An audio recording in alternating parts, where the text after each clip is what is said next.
GamingMill.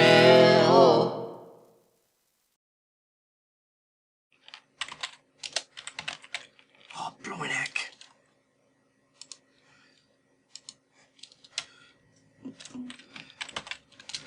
What? Oh, flaming Nora.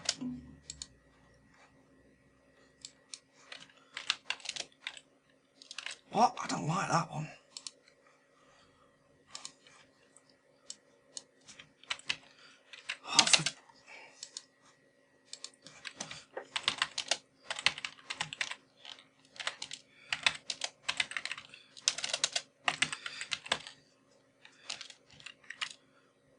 Oh, flaming it.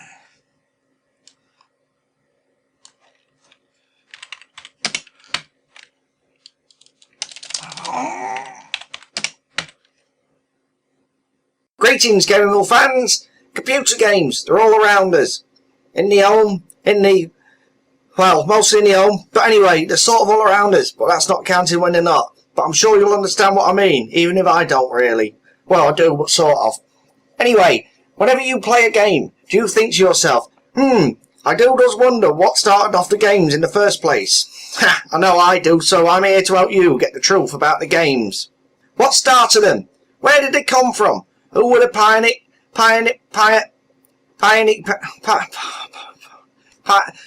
who were the best people in the start of the games? You want answers? I've got them. Here, now, in part 1 of the history of gaming. Part 1.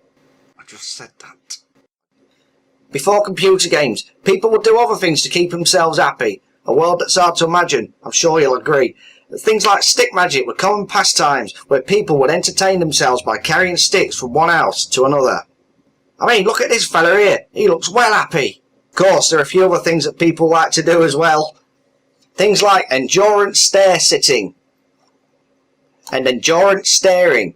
Both two of the more popular endurance type games of their day, and also often confused with one another, even though they were completely different.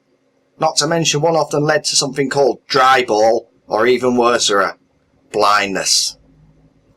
Whilst these games had stood the test of time really well, something new was on the horizon. Something brilliant! That new thing was electricity! With this amazing new thing that was invented in nature by Mama Nature herself in the clouds and all that sort of stuff, came a new breed of inventors. One in particular shoved his head right up and thunked to himself, I've got me an idea. Actually, I'll do it in his voice. I've got me an idea. And it was an idea that would change the world forever. That man was Bill Bates. Hang on, who's she? Sorry, GamingMill fans. No, Bill Gates, I mean. Like the first very few brave people in space, he took a leap of faith and landed on the moon. Quite literally. Well, not really, but you know what I mean, I'm sure. He sat at his computer and programmed what became a timeless classic. It was a game, it was a game we know as Super Mario Brothers. The game was like anything anyone had ever seen.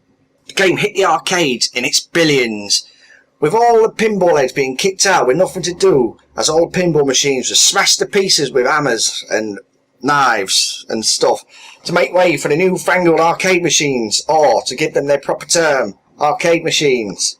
Yes, that's right. While Super Mario Brothers brought joy to billions across the surface of this earth we call, world, tragedy struck the pinball community. They had a choice. Join up with a new crowd or become a lonely, bored and sad pinhead with nothing to do but stare into the sky with tears in their sorrowful eyes. Hang on a second, I'm just going to get some pop.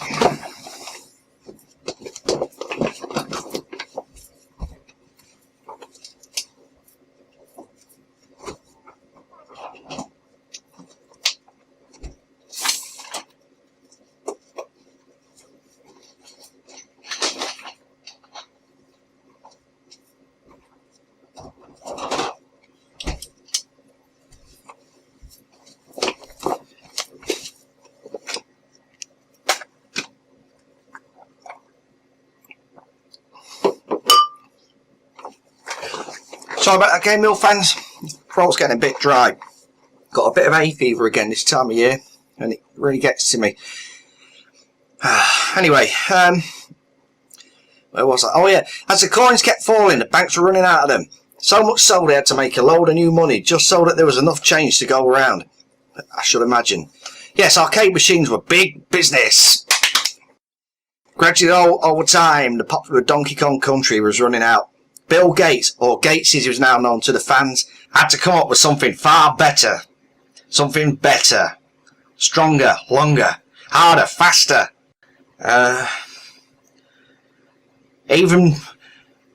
Yes.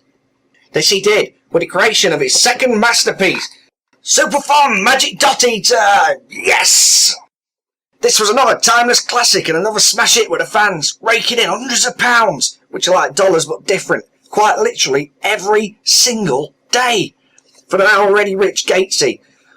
Unfortunately, the name had to be changed from the wonderful Super Fun Magic Dot Eater just because another guy had already copyrighted the name for use on a game he was working on. Who was this guy? This new young buck on the street? Why, it was none other than Steve Jobs, the owner of Apple. Alas, just like the Dodo, dinosaurs, Gary Coleman and Elton John, this game has been lost in time like tears in the bed of life we call, nettles. But as a bit of a treat for you, I'll show you an artist's impression of what you think it looked like. What I think it looked like, I mean. Well, that's it for this part of the history of games, GamingMill fans. Part 2 will be up soon. Please don't forget to give me a thumbs up on the YouTube thingy. Subscribe to my channel and ask all your friends to do so too. If you could, that'd be nice. Anyway, thanks for watching and I'll be back soon. WONGA! Yes! Where's my drink?